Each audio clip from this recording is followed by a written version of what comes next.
Well, it's week 2 of the 88th legislative session. This week, we got to hear from both Governor Greg Abbott and Lieutenant Governor Dan Patrick as they reiterated some of their legislative priorities for the 88th legislative session, which includes things like property tax relief and school choice. We discussed the growing list of lawmakers hiding behind the idea of having to, quote, bust the spending cap to provide actual property tax relief to Texas taxpayers. We discussed the growing potential for expanded gambling here in Texas and some of the issues surrounding corporate welfare that will likely come as a result. And lastly, we discussed the growing fervor over an impending debt ceiling debate in Congress and the opportunity it potentially presents for fiscal conservatives. All of that and more in episode 3 of Taxpayer Talks. Let's get into it.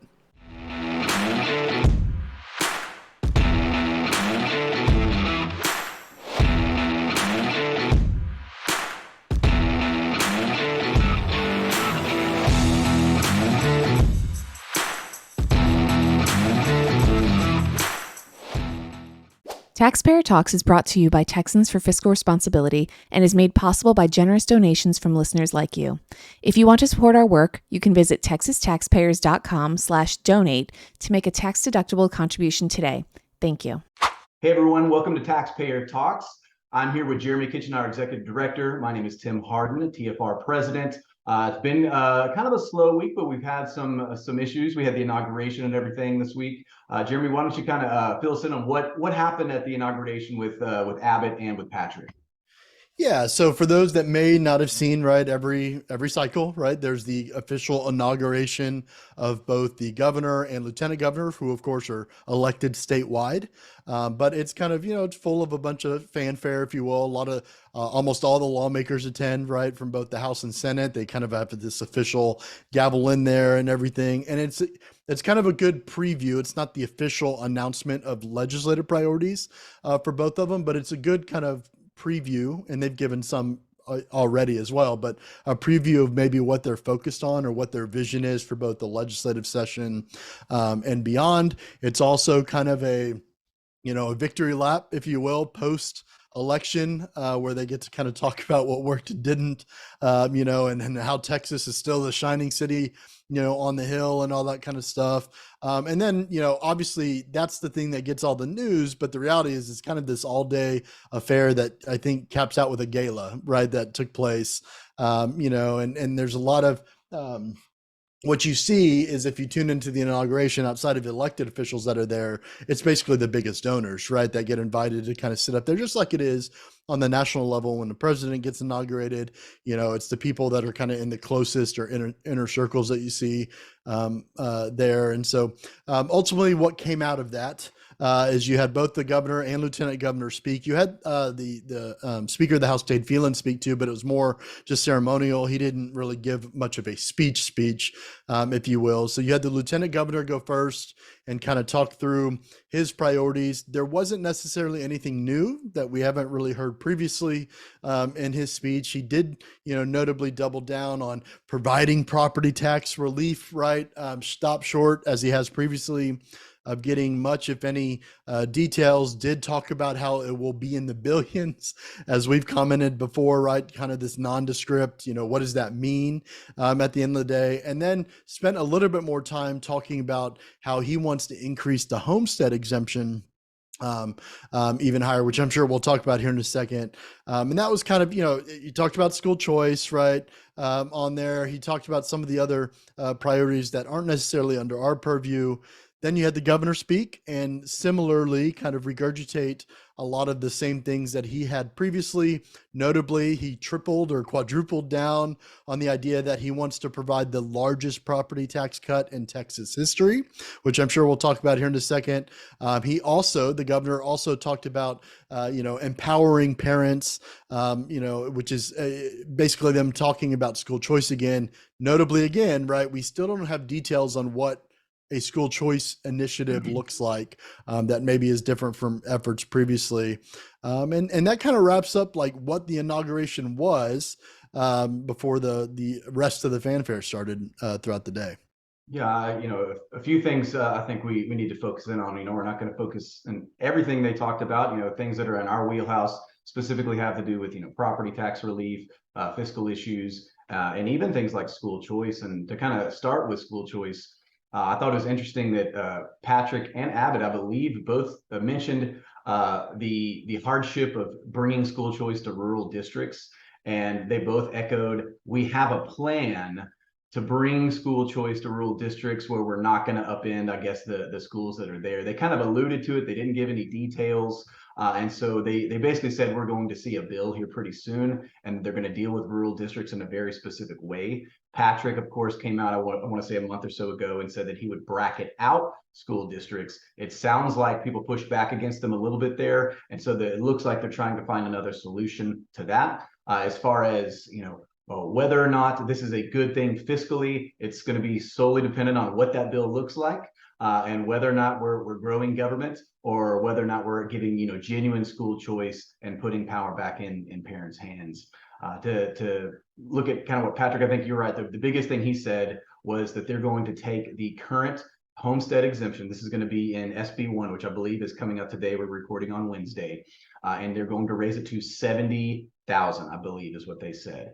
And so that's almost, I think it's at 40 right now, right? So that's almost double what it is right now. And he alluded that he would bring, a few $1 billion in compression. He's been kind of very standoffish of saying a specific number.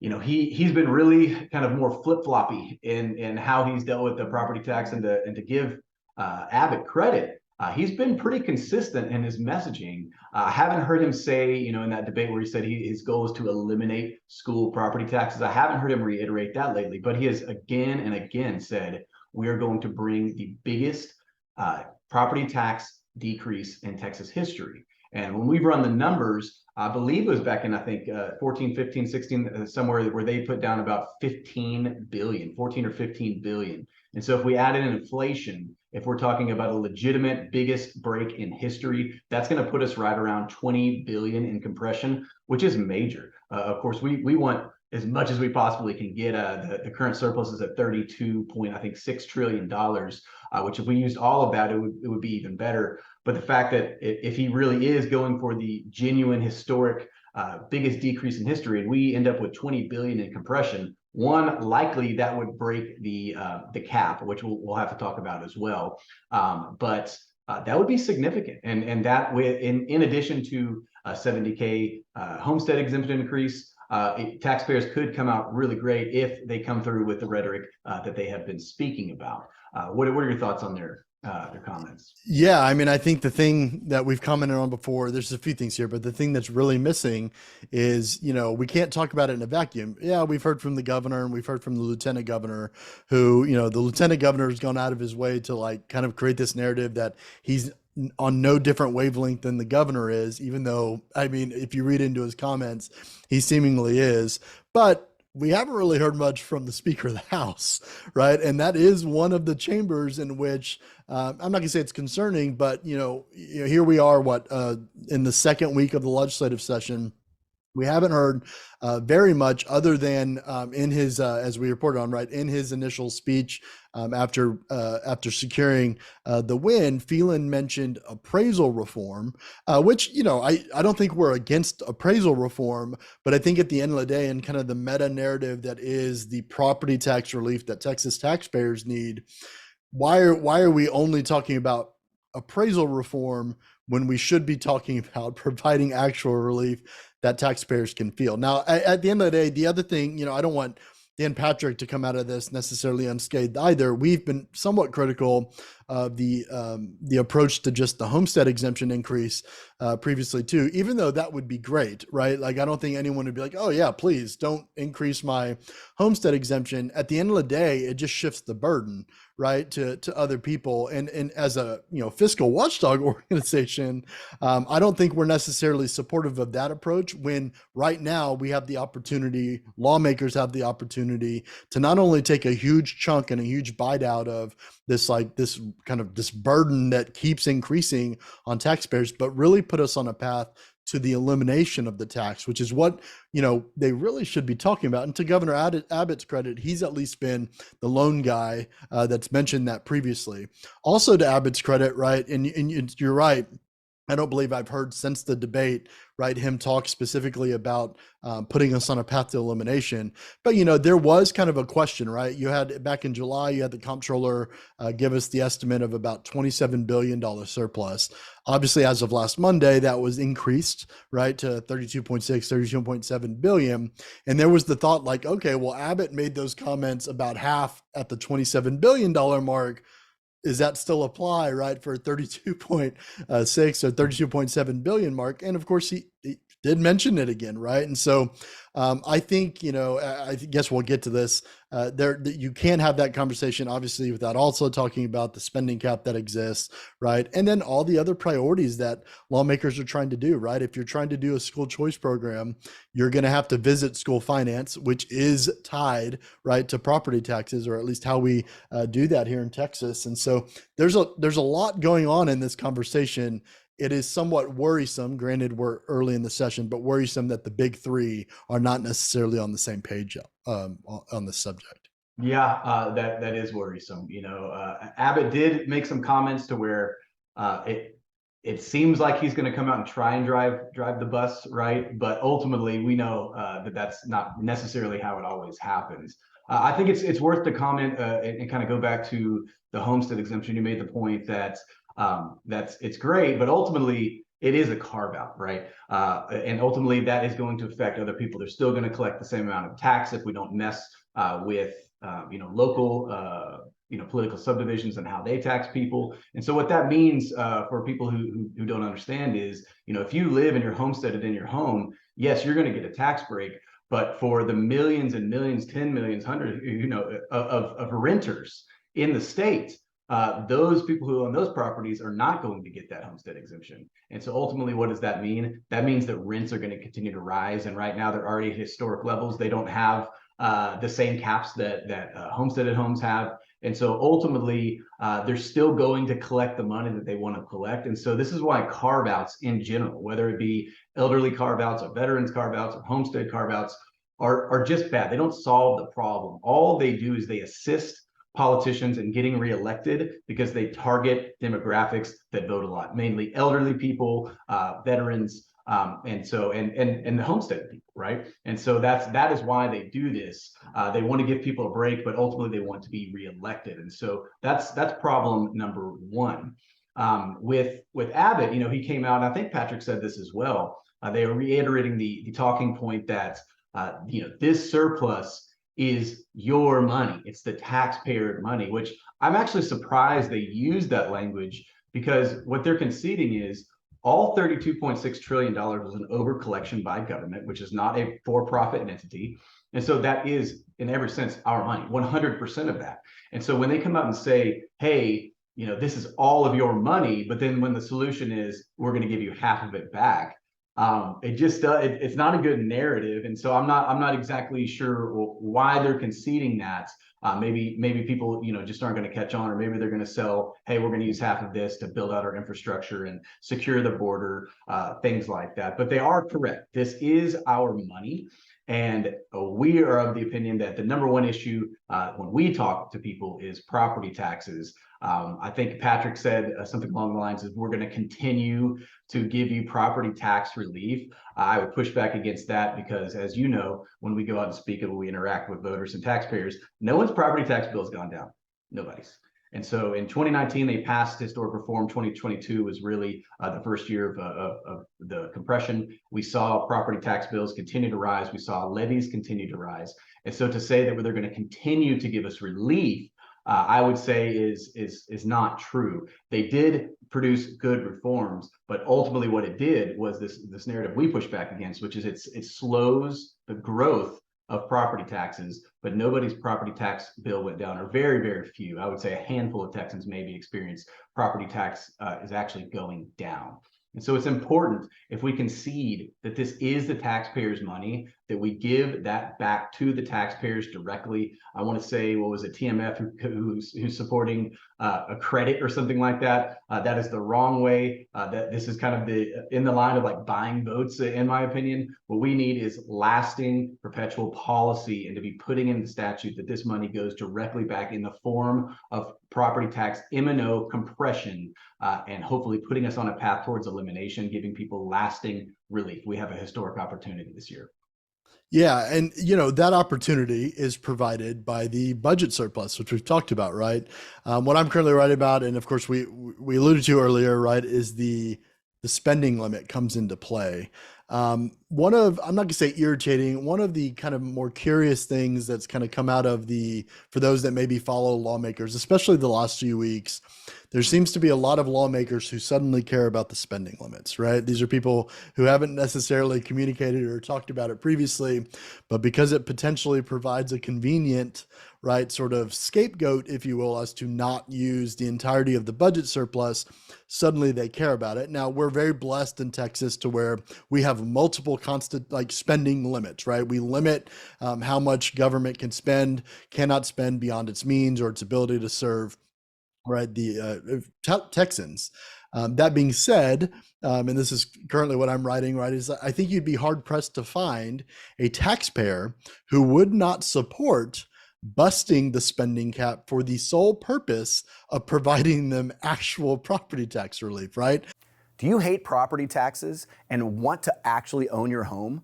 Please like and subscribe to our channel, turn on notifications so you're aware of future videos on how we can eliminate property taxes in Texas.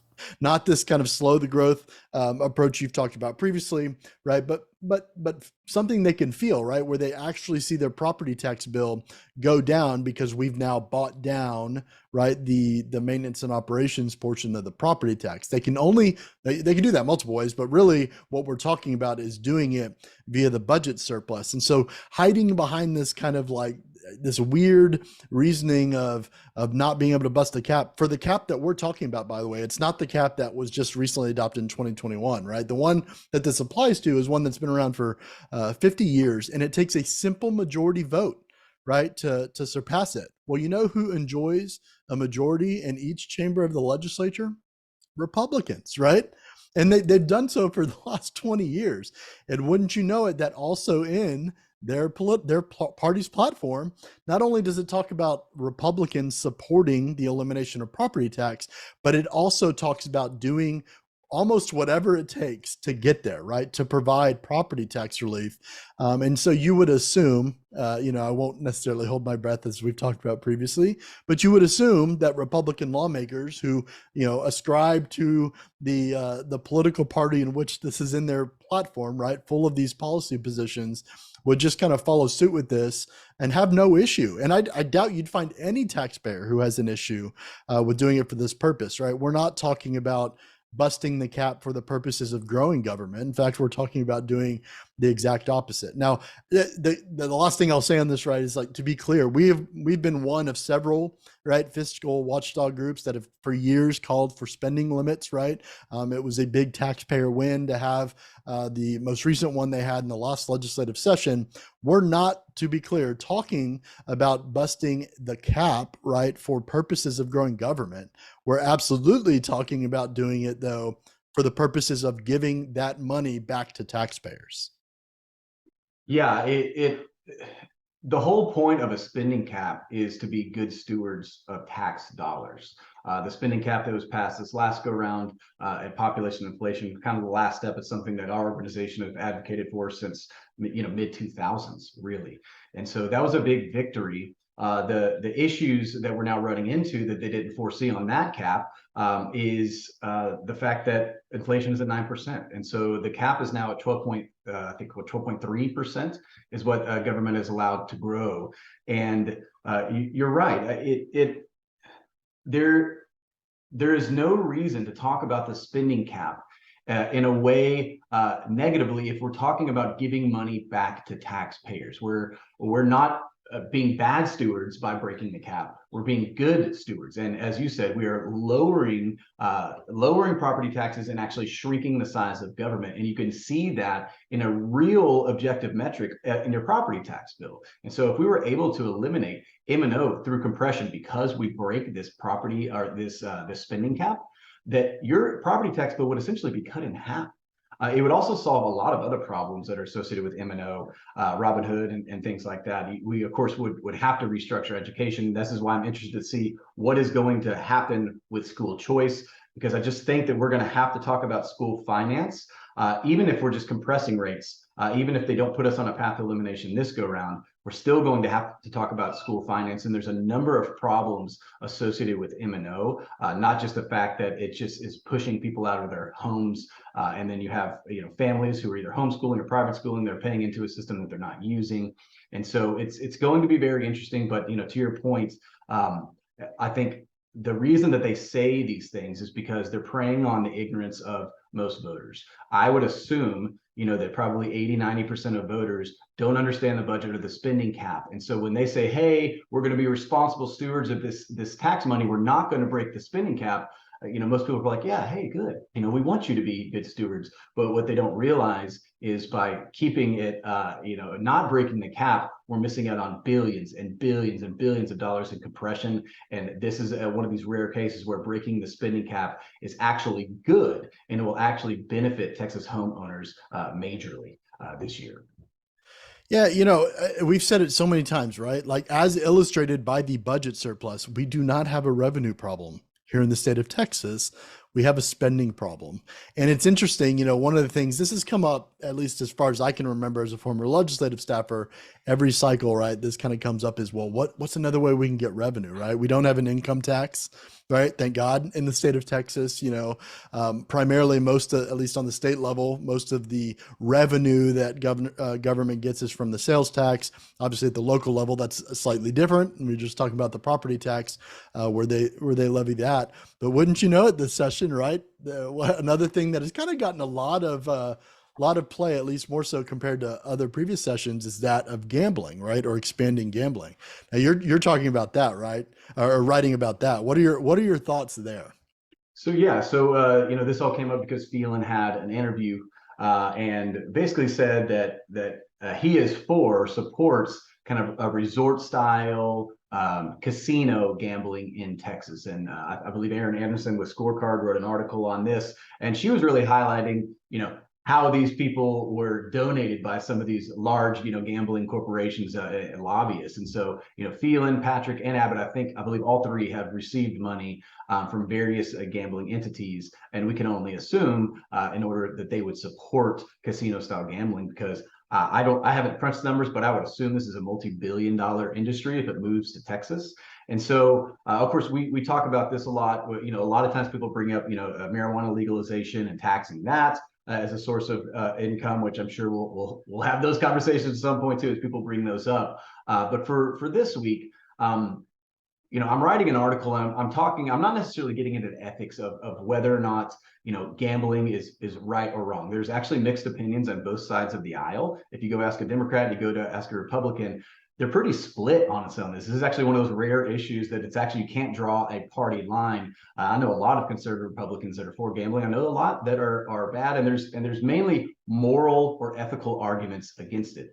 But TFR has been opposed to gambling, not necessarily in an ethical way, but because when we bring a new enterprise into Texas, what do we usually do? Well, we throw millions of dollars in tax subsidies, usually property tax abatements or grants or whatever, and we're taking, once again, taxpayer dollars, and we're not being good stewards. So we're giving money to very large corporations to build, and they get benefits that ultimately come at the expense of the taxpayer. And so, it is possible that they come up with a bill that's a very unregulated gambling casino bill that doesn't involve subsidies, but I would just bet that whatever they come up with is going to involve millions and millions of dollars in subsidies. And it's really for that reason that we oppose gambling, because it's just not being a good steward of tax dollars. I mentioned to you earlier that, Cuban, I believe in the last few years said, if we ever legalize casino gambling, his plan is to build a new Maverick Stadium and a big resort and a big casino style resort in Dallas, which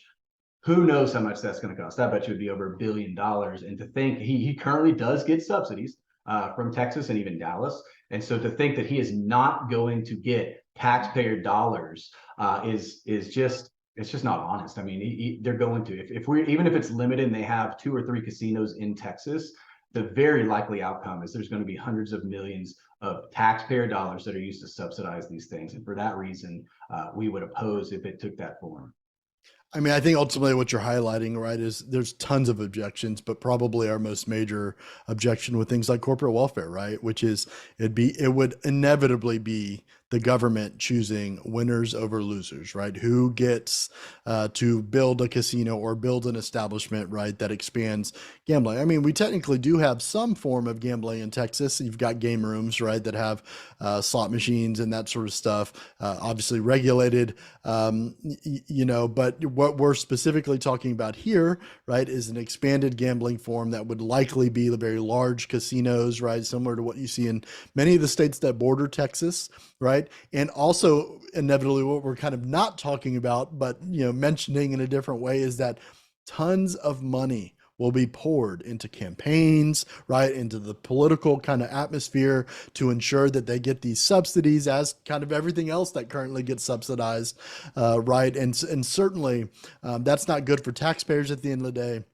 But definitely, it would not, at least in that form, be good for the everyday Texan that's just trying to engage with these things, whether or not it's a liberty issue or not. And so it'll be interesting to see how that unfolds this legislative session, but I think it was certainly worth highlighting, right? Because this always gets, right, it always comes up in one way or another every legislative session, at least in recent time.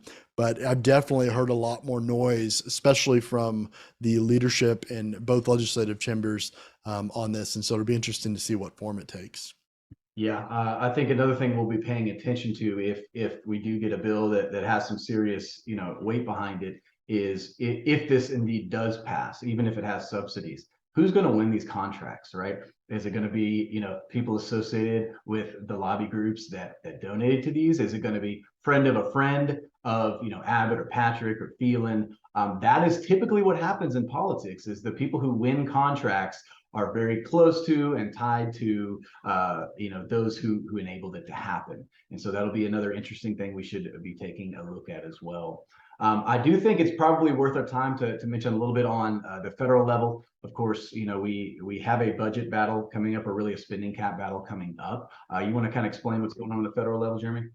Yeah, so of course, it's kind of important to understand the stage, right? So you have, and it's really, I think everything that I look at, it's like the end of May, early June, Congress is going to have to deal with the debt ceiling, right? And, I'll try not to be too cynical, but every year I feel like Americans are subjected to kind of like doom is on the horizon, right? We need to increase the debt ceiling for insert purpose here, or we need to pass this $1.7 trillion omnibus bill because government's not going to function and someone's not going to get mailed a check and what have you. And obviously we could spend a whole episode talking about this issue, but I think the thing that there's the biggest takeaways from this is that you've now got this kind of untested Speaker of the House, right? The U.S. House, and Kevin McCarthy, who, for anyone that tuned in, right, had to give concessions to, for lack of a better, 20, right, more conservative lawmakers or congressmen who kind of fought this fight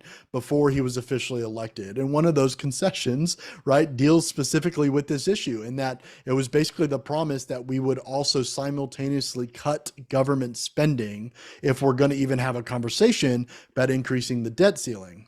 To my knowledge this week, right, you've had the president come out and just be like, this is completely a non-starter, right? You've had the Senate Majority Leader, Chuck Schumer, of course, kind of fall in line and be like, well, why wouldn't we, right? We have to deal, it's kind of the things that you hear every year is, oh, well, our credit worthiness is going to be at stake, and, people aren't going to get their Social Security checks, and, it's the end of the world for everything. I think both you and I would probably agree that by continuing to kick this can down the road, we're creating the end of the world in a lot of respects, right? We're creating an environment by which, either current or future generations of Americans are going to have to continue to deal with a number that's already astronomical in our debt. It makes no sense to have something called a debt ceiling if you're just going to continue to raise that ceiling, right? Yeah, I just think it's hilarious that I didn't even see myself having these conversations, because if you've been in politics for, I've probably been active since 2008. We were having these conversations at the beginning of the Tea Party movement, and you look at what our national debt was there just I think a few years ago. It was at 20 trillion, and here we are at $32 trillion. I would have thought we would have collapsed by now. Quite honestly, I don't see how we haven't. I would assume it's our military might and other factors that are kind of propping us up. I think me having the standard be the US dollar, which is like no value, right? It helps. Yeah, but you look at BRICS, and they are actively moving or trying to move away from the petrodollar. And so we don't really know what the next few years is going to look like. The dollar has been weakening as of late. And so really, to get back to the debt ceiling itself, this is going to be the first test for Kevin McCarthy and those Republicans on whether or not they're going to do what they said do, because Biden has come out and Schumer has come out, and they're going to pull heartstrings. They're going to say, oh, people aren't going to get their paychecks. Oh, people aren't going to get Social Security. But the reality is, even if the government shuts down, like we've seen in the past, all of those people are reimbursed once they actually get the thing passed. And so if we're going to see how strong our representatives actually are they willing to go to battle? And it is, I guarantee you, it is going to come down to a government shutdown, because it's Biden and the Senate are going to call the bluff of the Republicans, because they always concede and they're always weak. And so if they are going to come through and really, press and say, hey, we want, these 87,000 IRS agents defunded and all of the other little things on their list that they want conceded to before they actually pass this debt ceiling, we will see what they're made of, quite honestly. But I ultimately do, and this is of course my opinion, but I think it's going to come down to a government shutdown, and we could see the federal government shut down for weeks and weeks. Looking at what happened with those 20 who were just unwilling to compromise, and they just kept voting no, and they kept voting no, and they kept voting. That is what it's going to take to break kind of the establishment system. They're going to be called, horrible names. They're going to say they don't care about veterans. They don't care about elderly people. But if we're going to have real change happen in that DC swamp, that's what it's going to take. And so we're going to see what McCarthy's made of. And if he does not come through, we're going to see if that, that motion to vacate, that one single, if we see, those 20 push back against McCarthy and try and at least make a motion to vacate the chair, I think they would have to have a majority. I don't think it's likely they would actually vacate it, but we don't know. We'll see. But there is a big test coming up for these Republicans on whether or not they're going to do the same thing they always do and keep the status quo, or if this time is different and they're actually going to push back against the swamp. We both have called it a big test, and I obviously agree. I think, it should also be catched as an opportunity. If those same folks, the Tea Party folks we alluded to earlier, these Americans that were so concerned about government spending and debt deficits and everything back in 2007, 8, 2009, right? If those same folks aren't irate and don't want to take advantage of the opportunity that's presenting itself this cycle, right? To where, I guess you could argue you've always had an opportunity, but I think it'd be a salient argument to say you haven't had as much of an opportunity as you have now, where at least on the House side, right? The people that control the purse, or theoretically control the purse, right? Like, you have an opportunity via the rules, things that they've at least gotten promises of, right, from someone who's in power, as Speaker McCarthy, to address this. Pressure should be brought to bear, right, to actually address this, to stop kicking the can down the road. If we kick the can down the road yet again, you have to ask when it stops, right? At what point do we stop selling our children and grandchildren the farm, right? I don't know, but I think that's the way I'm going to look at it. Is it's an opportunity that has not been afforded to us previously as kind of fiscal conservatives, and we should absolutely bring pressure to bear to make sure that they hold the line on this. Yeah, it's going to be interesting to see. I think for the next few weeks, There's going to be very slow news weeks, I would say, for the next few weeks, especially in the Texas legislature. Here pretty soon in the next 2, 3, maybe 4 weeks, we will see them appoint committees or Speaker Phelan specifically appoint committees. They're all requesting them right now. We've kind of gone over how that works with seniority appointments. And so that's really the big thing that's going to be going on in the House. Of course, where they're not even really allowed to hear legislation, aside from if Abbott names something in his State of the State as an emergency item, which usually takes place, early February, but we have no dates for that as well. But rest assured, we will be keeping y'all up to date with what is going on, even in the slow news weeks. We appreciate y'all joining us. Please join us again next week on Thursday for another Taxpayer Talks. Appreciate y'all. Hey everyone, thanks for listening. For even more content, head over to our website, TexasTaxpayers.com, where you can find all of our written content, the Fiscal Responsibility Index, and a whole host of resources that can help you navigate the already ongoing 88th legislative session. Make sure while you're there to subscribe to the Fiscal Note and vote notices to stay informed about issues that affect your wallet. Thanks.